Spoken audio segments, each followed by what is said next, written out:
ዕላል ምስ ንጉስ ዓርከይ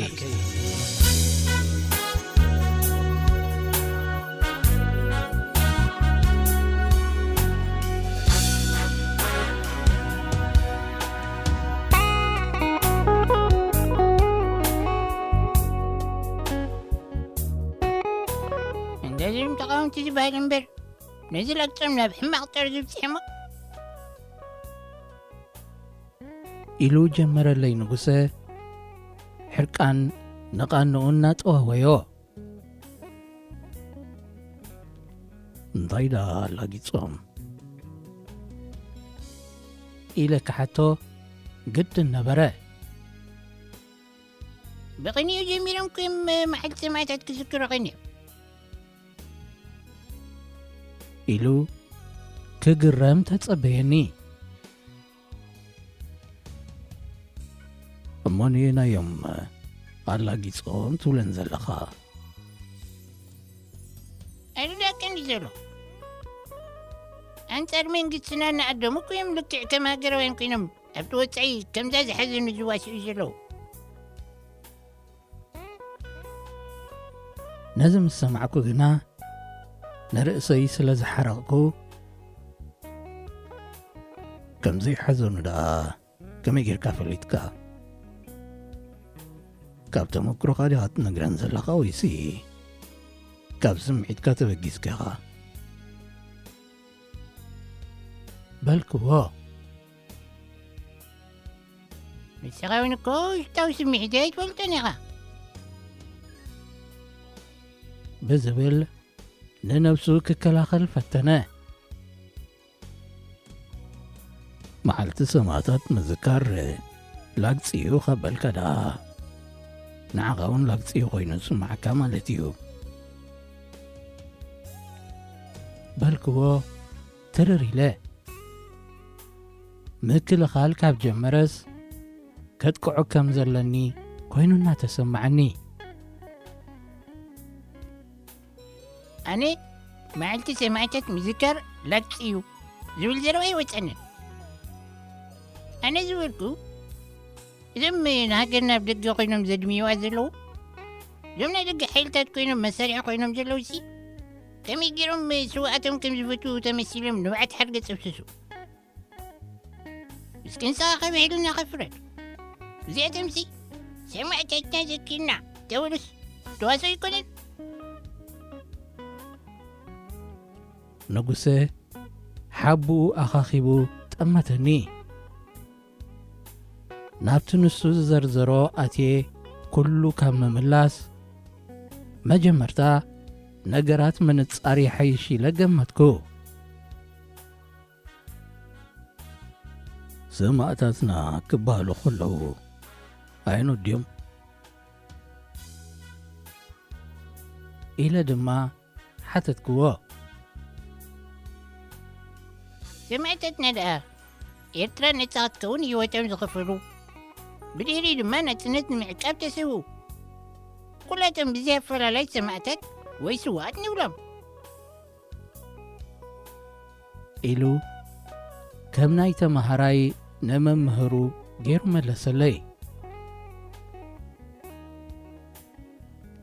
ንስኻ ሰማዕታት ክበሃሉ ኸለዉ ዝረኣዩ ኸለዉ ዶ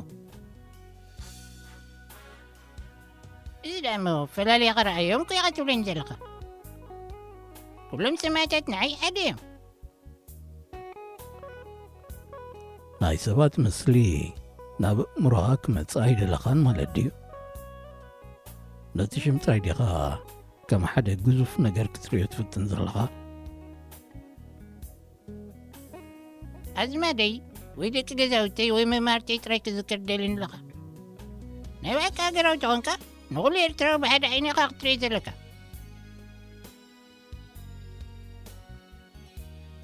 እንታይ ኮንካ ዳ ኣብ መገዲ ንትረኽቦ ኩሉ ኤርትራዊ ብሓደ ዓይኒ ዘይትርዮ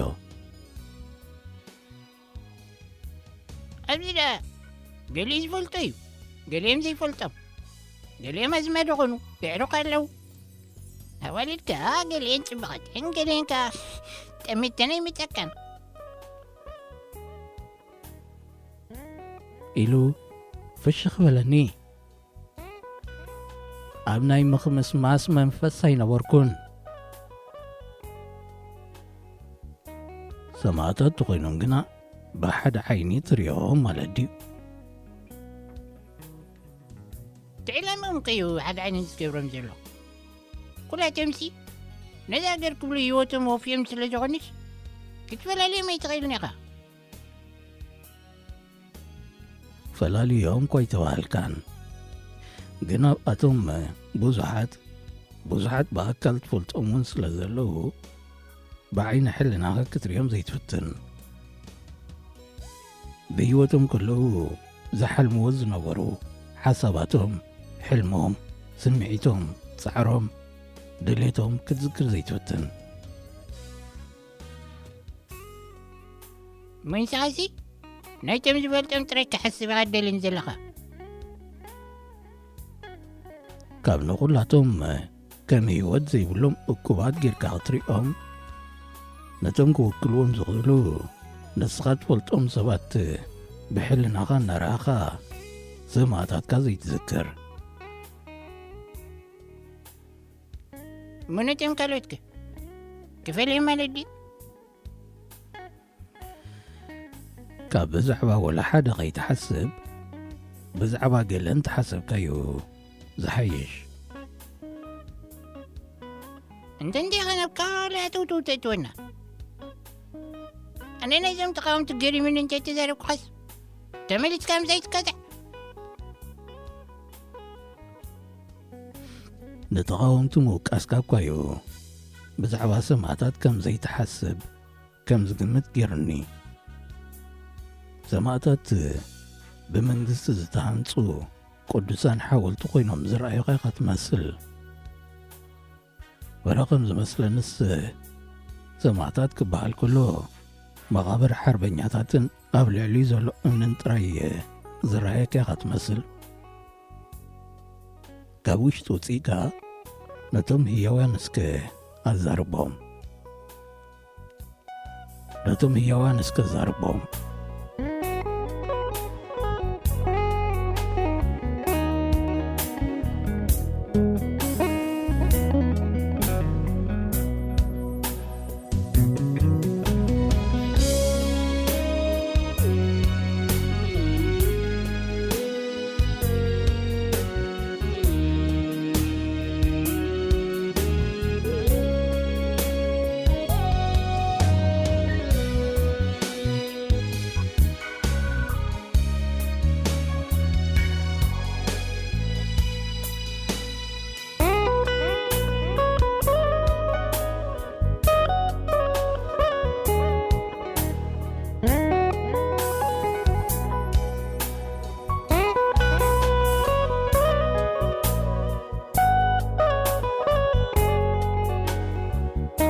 ጆሲ ነዞም ኣምስሉታት ክትከላኸል ኢልካ ዲኻ ኣምፅኸያ?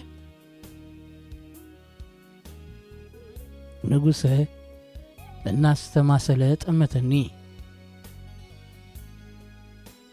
ኣነስ ንስኻ ስለ ዘጠራጠርካኒ ናብ ከምኡ ዘረባ ኸይደ። ሰማዕታትና ቅድሚ ህይወቶም ምኽፋሎም ከማና ዝንቀሳቐሱን ዝሓስቡን ሰባት እዮም ነይሮም። በበይኑ ርእይቶታት ክህልዎም ድማ ግድን እዩ። በበይኑ ርእይቶታት ዋላ እንተነበሮም ንሓደ ዕላማ እዮም ተሰዊኦም። ሓደ ዓይነት ርእይቶ ክህልወና ኢሎም ግን ኣይኮኑን ሓሊፎም። ሓቀይ ዕላማም ናነጊረካ እኮ እየ ናጽነት ንምምፃእን ናጽነት ንምዕቃብን እዩ። ተቃወምቲ ንመጨጫሕ ኣይኮነን። ነቲ ትብሎ ዘለኻ ኣይትሰምዖን ኢኻ ዘለኻ መስለኒ። ክልተ ዝገራጮ ዘረባይኻ ተስማዕን ዘለኻ። ዘረባይ ወላ ሓንቲ ዝገራጮ ይብሉ። ናጽነት ክዕቀብ حدنت كدلدل نتسلع دما مقدر نقرأي زلنا لغاون تلو دقيب تلو نالكا نهزبي مكوفات مجم دليت سمعتتنا يكونن ናጽነትከ ድሌት ሰማዕታትና ኮይኑ ዝስማዓካ انت زروي مدتي قامت فوتو ديسخة بنت ناصنت እንዲሁ እንግዲህ ተሰውየ ከሜዳ ናጽነት ዘይደል ናጽነት እንታይ ማለት ምዃኑ ኣይትፈልጥን ዲኻ ኢለ ጠመት ኣበልክዎ ኣጣመታይ ግዲ ስሒቕዎ ፍሽኽ እናበለ ክምልሰለይ መረፀ መልሱ ምስ ሰማዕኩ ግና ከስሕቐኒ ይዳሎ ከም ዝነበረዩ ተረዲኡኒ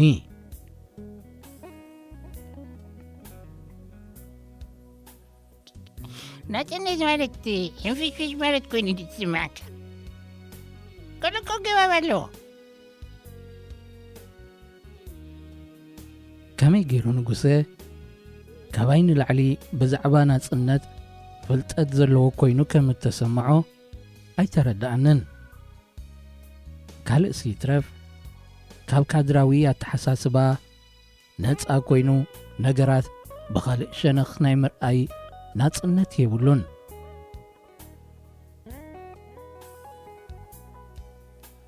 ናጽነት ማለት ኣውራ ሕልናኻ ነፃ ኮይኑ ዝኣመንካሉ ኣተሓሳስባ ክትክተል ምኻል ኮይኑ ይዝርዳእኒ በበይኖም ርእይቶታት ክህለዉ ግድን እዩ معجزهم تقاومت سي كم ناي من قسنات تفلي رئيتو لو هم لغاكتو لني أنت نساتهم رئيتو زبالي بلومن بقال استلاقيهم ኤርትራዊ ካብ ናይ መንግስቱ ዝተፈለየ ምርጫ ክህልዎ ኣይክእልን እዩ ዲኻ ትብል ዘለኻ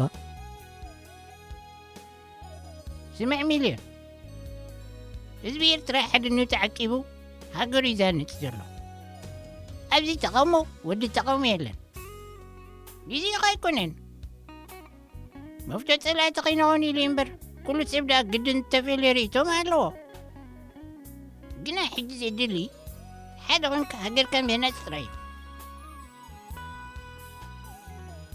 ኣብ ሃገርካ ምፍታው ሰማዕታትካ ምኽባር ሓደ ኮይኖም ንመንግስቲ ዝድግፉን ዝቃወሙን ክህልውኸ ይኽእሉ ዶ ዝከውን ኣይዛረብ ኢለን ሃገሮም ዝፈቱ ሰማዕታቶም ዘኽብሩ እንተኾይኖም እንታይ ንመንግስቲ ዘቃወም ኣለዎ